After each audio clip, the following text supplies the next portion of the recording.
बहुत समय पहले की बात है। एक छोटे से गांव में मोहन नाम का एक गरीब किसान रहता था। मोहन के पास अपनी थोड़ी सी जमीन और एक छोटा सा घर था। उसकी आर्थिक स्थिति अच्छी नहीं थी, लेकिन वो बहुत मेहनती और ईमानदार था।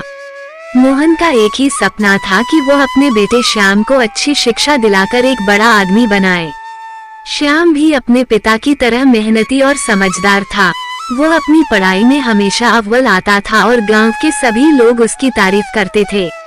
मोहन के पास खेती करने के लिए बहुत साधन नहीं थे, लेकिन वह जो कुछ भी कमाता उसमें से थोड़ा थोड़ा पैसा बचाकर अपने बेटे की शिक्षा पर खर्च करता।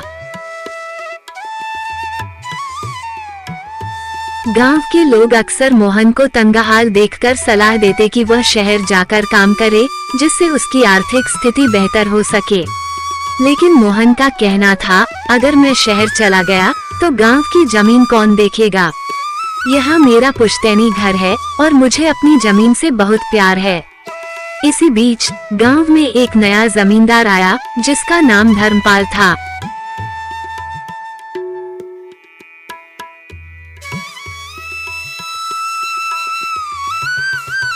धर्मपाल बहुत धनी और प्रभावशाली व्यक्ति थे। वह गांव के लोगों पर अपनी धाक जमाने के लिए आए दिन नए नए तरीके अपनाते रहते थे। उन्होंने गांव के सारे किसानों से कह दिया कि जो भी उनकी जमीन पर खेती करेगा उसे आधी फसल मुझे देनी होगी। ये सुनकर सभी किसान परेशान हो गए, क्योंकि उन्हें खुद के लिए बहुत कम बचता था। मोहन भी इस समस्या से जूझ रहा था, लेकिन उसने हार नहीं मानी। उसने अपने बेटे श्याम को पढ़ाई के लिए शहर भेजने का फैसला किया। उसने श्याम से कहा, बेटा, मुझे पता है कि हमारे पास ज्यादा पैसे नहीं हैं, लेकिन मैं तुम्हें पढ़ाना चाहता हूँ। तुम्हारी माँ और मैंने बहुत मेहनत की है ताकि तुम्हें अच्छी शिक्षा मिल सके। तुम अच्छे से पढ़ाई करो और एक दिन बड़ा आदमी बनकर हमारे गांव का नाम रोशन करो। श्याम अपने पिता की बातों से बहुत प्रभावित हुआ और उसने वादा किया कि वह अपने पिता के सपने को पूरा करेगा। श्याम ने शहर जाकर पढ़ाई शुरू की। वो हर विषय में अच्छा था और शिक्षकों का प्रिय छात्र बन गया। इधर मोहन ने भी अपनी मेहनत जारी रखी। वह दिन रात खेतों में काम करता ताकि वह श्याम की पढ़ाई के लिए पैसे भेज सके। लेकिन धर्मपाल के अत्याचार बढ़ते ही जा रहे थे। उन्होंने गांव के सभी किसानों की जमीन हड़पने का प्लान बनाया। वे मोहन के खेत पर भी नजर गड़ाए बैठे थे।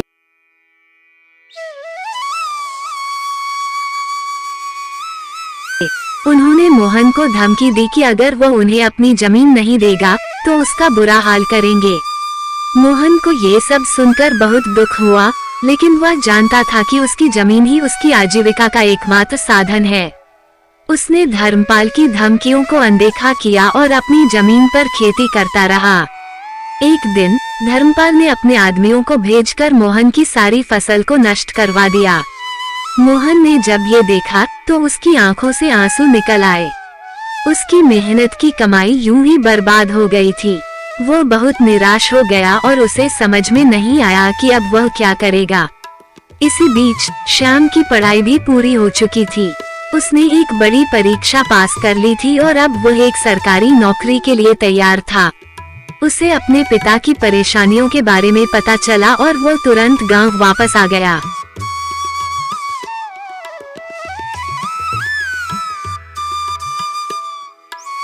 श्याम ने देखा कि उसके पिता कितनी मुसीबतों का सामना कर रहे हैं, लेकिन वो उनके चेहरे पर कभी कोई शिकन नहीं देख पाया।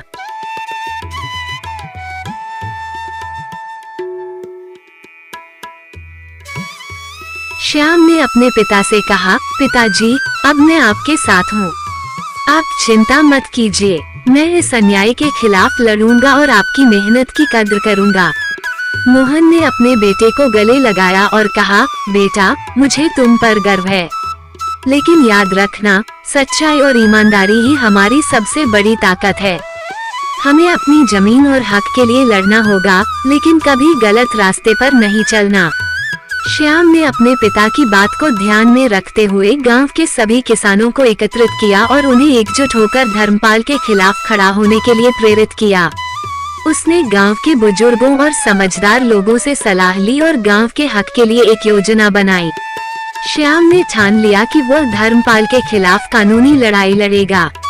उसने शहर जाकर एक अच्छे वकील से सलाह ली और गांव के किसानों की जमीन के कागजातों को इकट्ठा किया।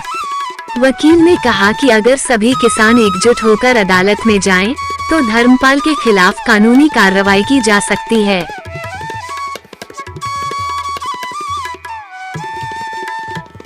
श्याम ने गांव के सभी किसानों को समझाया कि उन्हें अपनी जमीन बचाने के लिए एकजुट होना होगा। सभी किसान श्याम की बातों से सहमत हो गए और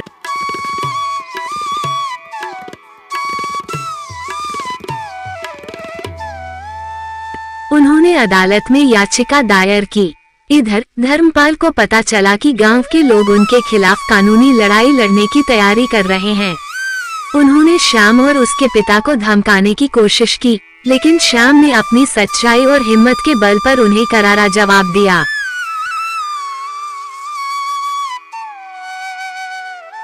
अदालत में मुकदमा शुरू हुआ। धर्मपाल ने अपने पक्ष में बहुत से झूठे गवाह और कागजात पेश किए, लेकिन श्याम और गांव के किसानों की एकजुटता ने उन्हें मात दी। अदालत ने धर्मपाल के सभी झूठे दावों को खारिज कर दिया और गांव के किसानों के पक्ष में फैसला सुनाया। अदालत के इस फैसले से पूरे गांव में खुशी की लहर दौड़ गई। किसानों की मेहनत और श्याम की सूझबूझ ने उन्हें उनका हक दिला दिया था। धर्मपाल को उनकी गलतियों का एहसास हुआ और उन्होंने गांव छोड़ने का फैसला किया।